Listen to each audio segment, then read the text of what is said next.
Number one, put God first. Put God first in everything you do. Everything that you think you see in me, everything that I've accomplished, everything that you think I have, and I have a few things, everything that I have is by the grace of God. Understand that. It's a gift. 40 years ago, March 27th, 1975, it was 40 years ago, just this past March, I was flunking out of college. I had a 1.7 grade point average. I hope none of you can relate. I had a 1.7 grade point average. I was sitting in my mother's beauty shop. They still call it beauty shops now? What they call it now? Yeah, I was sitting in the beauty parlor. I was sitting in my mother's beauty parlor, and I'm looking in the mirror, and I see behind me this woman under the dryer. And every time I looked up, she was looking at me, just looking me in the eye.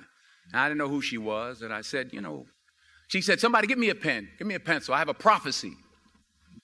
March 27, 1975, she said, boy, you are going to travel the world and speak to millions of people. Now, mind you, I was flunked out of college. I'm thinking about joining the army. I didn't know what I was going to do, and she's telling me I'm going to travel the world and speak to millions of people. Well, I have traveled the world, and I have spoke to millions of people. But that's not the most important thing, the success that I had. The most important thing is that what she taught me and what she told me that day has stayed with me since. I've been protected. I've been directed. I've been corrected. I've kept God in my life, and it's kept me humble. I didn't always stick with him, but he always stuck with me. So stick with him in everything you do.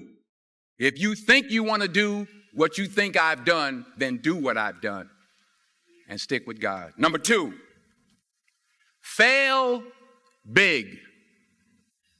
That's right. Fail big. Today is the beginning of the rest of your life, and it can be very frightening. It's a new world out there. It's a mean world out there, and you only live once. So do what you feel passionate about. Take chances professionally.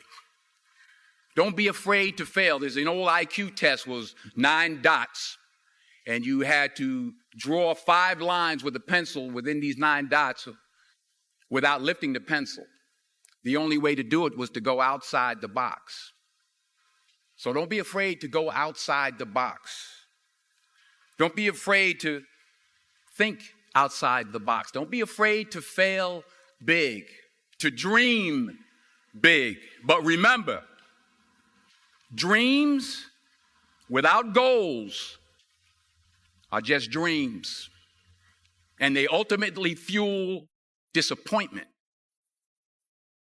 So have dreams, but have goals, life goals, yearly goals, monthly goals, daily goals. I try to give myself a goal every day. Sometimes it's just to not curse somebody out. Simple goals, but have goals. And understand that to achieve these goals, you must apply discipline and consistency.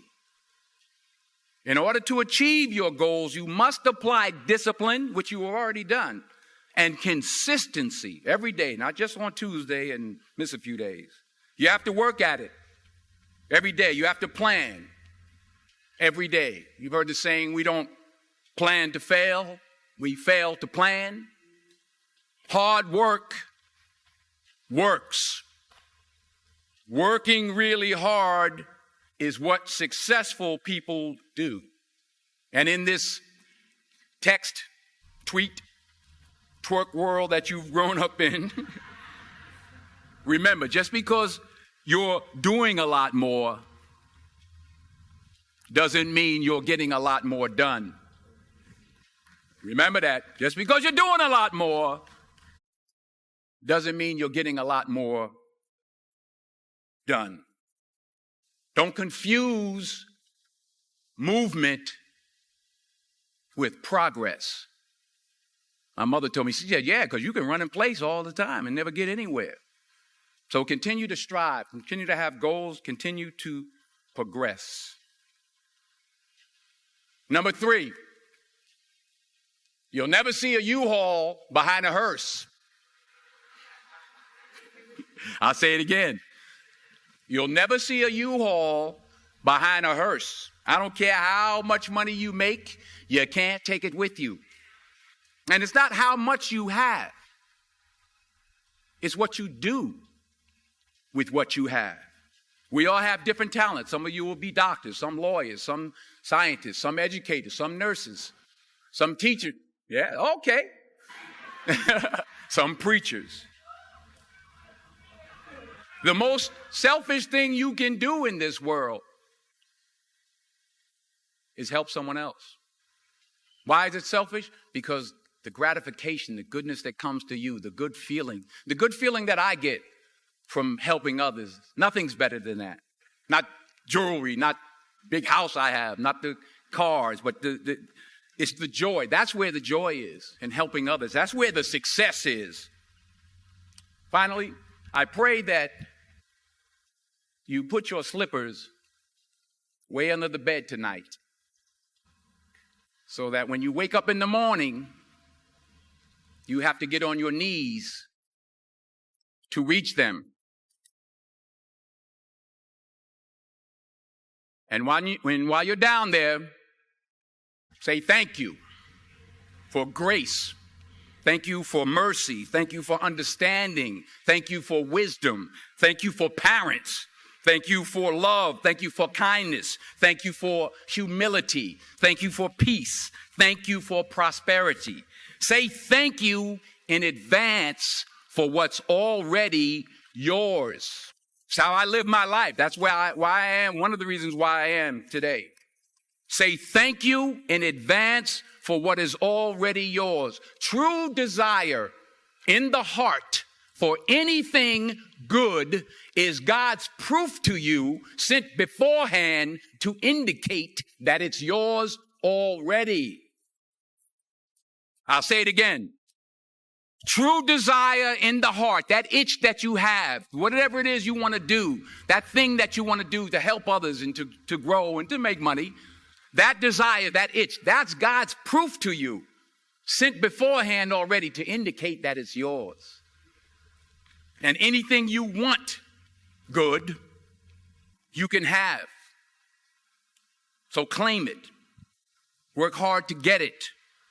When you get it, reach back. Pull someone else up. Each one, teach one. Don't just aspire to make a living. Aspire to make a difference.